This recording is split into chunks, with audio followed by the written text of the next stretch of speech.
Have you ever looked at someone with a flat stomach and thought, be so for real right now? How? Like, what is the secret? Are they born that way? Do they have one of those magical fast metabolisms people keep talking about? Do they secretly do 1,000 crunches every night while the rest of us are lying in bed watching just one more episode that somehow turns into 4? Because meanwhile, you're over here dealing with that stubborn belly pouch that has emotionally attached itself to your body like it pays rent there. And no matter what you do, it just sits there, front and center, unbothered, disrespectful. Yeah, I get it. I used to be that person who would suck in my stomach every single time somebody pulled out a camera. I'd be standing there smiling, but internally, I was fighting for my life. I knew my face looked calm, but my abs were in a hostage situation. I'd wear oversized shirts for comfort. And by comfort, I mean to hide my stomach. I'd stand in front of the mirror, turning sideways like, okay, maybe from this angle, it's not that bad. Then I'd turn slightly the other way and immediately ruin my own day. And don't even get me started on trying on jeans. Because nothing, and I mean nothing, will humble you faster than a pair of jeans that used to fit. Last summer, I ordered these jeans online. So cute, so flattering in the picture. The model looked amazing in them, of course. And for some reason, I really convinced myself that when they arrived, I too would transform into a glowing summer goddess with a tiny waist and a perfect breeze blowing through my hair for no reason. The jeans arrived. I opened the package like it was Christmas morning. I put one leg in, then the other. So far, so good. But then came the moment of truth. I pulled them up, did that little jump wiggle thing we all do when pants are too tight, but we're still committed to the vision. You know the move. That desperate little bounce where you're pretending everything is under control when it absolutely is not. I finally got them on. Barely. Then I looked in the mirror, reached for the button, and let me tell you, that button was hanging on for dear life. One deep breath, and it would have launched across the room like a tiny silver bullet. And the muffin top? Oh, it was there. Loud, proud, absolutely not invited. So I had 2 choices. Option 1, return the jeans and size up. Option 2, figure out how to get rid of some of this belly fat without dragging myself to a gym I was 97% sure I'd hate. And because I love those jeans, and because I know myself very, very well, I chose option 2. Now listen, I am not one of those people who wakes up excited to work out. If that's you, congratulations. That is beautiful. That is inspiring. That is not me. I do not dream of burpees. I do not enjoy fluorescent gym lighting. I do not want to pay a monthly membership fee just to walk in, get intimidated, stretch for 6 minutes, and leave. So I started looking for ways to slim down that were realistic. No crazy detoxes, no impossible meal plans, no drink this weird green sludge 3 times a day and pretend it tastes refreshing nonsense. And what I found changed everything. Because here's the truth nobody tells you enough. You do not need a gym to start losing body fat. You do not need to suffer. And you definitely do not need to turn your life upside down overnight. What you do need are a few simple habits that actually make sense, and the discipline to repeat them long enough to see the difference. So in this video, I'm going to walk you through 4 simple strategies that can help you slim down this summer, feel better in your clothes, and start tackling that stubborn belly area, all without a gym. And please stay until the end, because tip number 4 is the one most people ignore. And honestly, it might be the exact reason you still feel stuck. But before we get into it, I want you to do one thing. Comment "Summer Ready" down below. Yes, right now. And no, I'm not just saying that to be annoying. There is something powerful about deciding you're serious instead of just thinking about maybe possibly starting someday in the future when the moon is aligned and your motivation finally shows up. Comment "Summer Ready" if you're done hiding behind oversized shirts and ready to feel better in your own skin. All right, let's get into it. Tip number 1. Stop eating like you're being punished. First things first. If you think weight loss means dry salad, plain chicken, and sadness, absolutely not. Please release that idea. Set it down gently, then throw it in the trash. Because one of the biggest mistakes people make when trying to lose weight is eating these tiny, depressing meals that leave them starving 45 minutes later.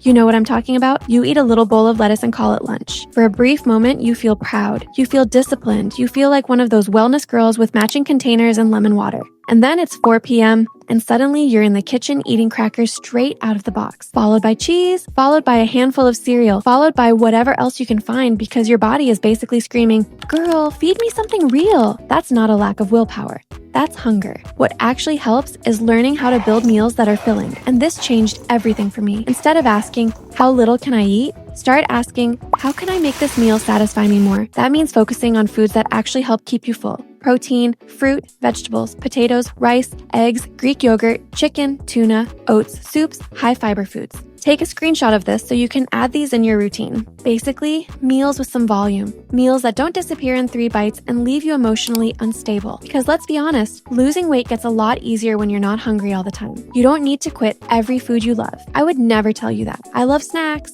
I support dessert. I believe joy should exist. But if every single meal is super calorie dense and tiny, it becomes really easy to overeat without even realizing it. So maybe instead of a tiny serving of something that leaves you wanting more, build a bigger meal with more protein and fiber. Maybe instead of always reaching for the most processed option, you swap in something that keeps you full longer. Not perfect, just better. And those small choices, they add up fast. Tip number 2, slow down while eating because you are not in a race. Now let me expose myself for a second. I used to inhale my food, not eat, not enjoy, not chew properly like a civilized person. Inhale, like my plate would be gone so fast that everyone else at the table would still be deciding what angle to take their food picture from. And I'd just be sitting there with an empty plate trying to act casual. The waiter would come by and ask, "Are you still working on that?" No, I'm not. That meal is a memory now. But eating too fast is one of those sneaky habits that makes it really easy to overeat because your body needs time to catch up. You can eat way more than you need before your brain even realizes you're full. One of the easiest things I started doing was putting my fork down between bites. I know it sounds dramatic, like why are we treating the fork like it's dangerous? But trust me, it helps. Take a bite, chew your food, actually taste it for once. Put the fork down. Pause, then take another bite. That tiny break makes a huge difference. And the second part of this is just as important. Stop eating when you feel satisfied, not stuffed. There is a big difference. Satisfied is, yeah, I'm good. Stuffed is, if I move too fast, I may need medical attention. We do not need to reach that point every meal. You don't have to clean your plate just because food is there. You don't need to eat until you physically cannot think straight. Slow down, let your body catch up, and stop when you feel comfortable. That one habit alone can help so much with mindless overeating. Tip number 3, move your body at home. Okay, let's talk movement, because some people act like if you're not in a gym lifting something heavy while somebody named Chad yells, "Push through the burn," then it doesn't count. Meanwhile, I would much rather do a home workout in my room with the fan on and no witnesses. So let me say this clearly. You do not need a gym to move your body effectively. You just need to move more than you are moving now. That can look like going for a walk, doing a short home workout, following a beginner ab routine, dancing around your kitchen, taking the stairs, standing more, stretching, doing bodyweight moves in your bedroom. It all counts. And no, there is no magical exercise that melts belly fat from one exact spot overnight. I wish. That would be incredible. But your body does not work like a vending machine where you press flat stomach and get instant results. What you can do is support overall fat loss, strengthen your core, improve your posture, reduce that sluggish, bloated feeling, and build consistency. And if you want a simple no gym routine, start with moves like bicycle crunches, standing twists, elbow to knee crunches, plank twists, glute bridges, bodyweight squats, incline push-ups on a bed or couch, marching in place, fast walking. And before you panic, no, I'm not saying you need to do all of that for an hour every day. Please calm down. Start small. Do 10 minutes, do 15 minutes, do 1 round, do 30 seconds per move if that's where you're at. Because let me tell you something, the all or nothing mindset ruins more progress than laziness ever will. People think, well, if I can't do the perfect workout, I might as well do nothing. No, a short workout is better than no workout. A walk is better than staying on the couch all day. 10 minutes is better than waiting for the perfect moment that never comes. And if you really want one underrated habit that helps, walk after meals. It sounds almost too simple, which is why people ignore it, but it helps. It gets you moving, gets you off the couch, and keeps your day from becoming one long sitting competition. So no gym? Fine, we move anyway. Tip number 4, fix your sleep because tired you makes terrible decisions. Now here is the tip nobody wants to hear. Sleep. I know, boring, annoying, rude, honestly. But let's be real. When you don't sleep enough, everything gets harder. You wake up exhausted, you want sugar, you want quick comfort food, you have less patience, less energy, less motivation to move, and somehow every snack in the house starts calling your name. Suddenly you're saying things like, I deserve a little treat. And yes, you do deserve nice things in life. But when you're exhausted, every hour becomes little treat o'clock. And that adds up. Sometimes the reason fat loss feels impossible is not because you need a harder workout or a stricter diet. Sometimes you are just running on fumes.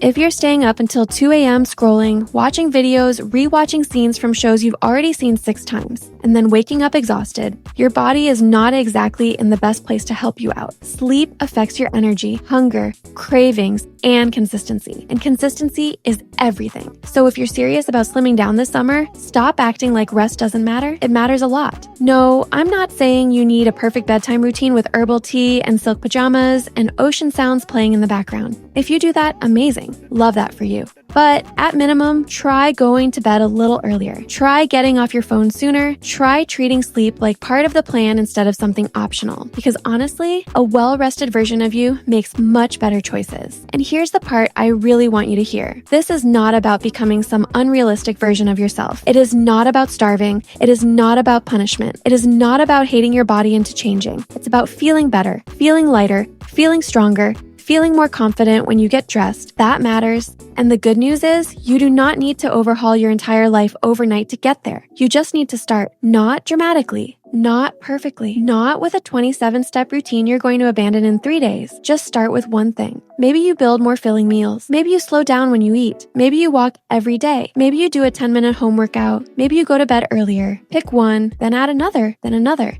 That is how people actually change. Not with some insane transformation plan they hate, with small habits they can repeat, and yes, it might feel slow at first, but slow and consistent beats extreme and impossible every single time. So if you've been thinking you need a gym membership, a personal trainer, expensive equipment, or some crazy detox to lose belly fat for summer, no, you do not. You need better habits, you need consistency, and you need to stop underestimating how powerful the simple stuff really is. So comment "no gym, no excuses" down below if you're serious. And if this video helped you, make sure you like, subscribe, and send it to that one friend who says she wants a flat stomach for summer, but also refuses to work out anywhere that has fluorescent lighting and strangers. Girl, I see you. I am you. And this is your sign to start now. Summer is coming either way. You might as well meet it feeling your best. And if you want another easy glow up tip, watch the video on your screen right now, the always smell good routine every girl needs. I'll see you there.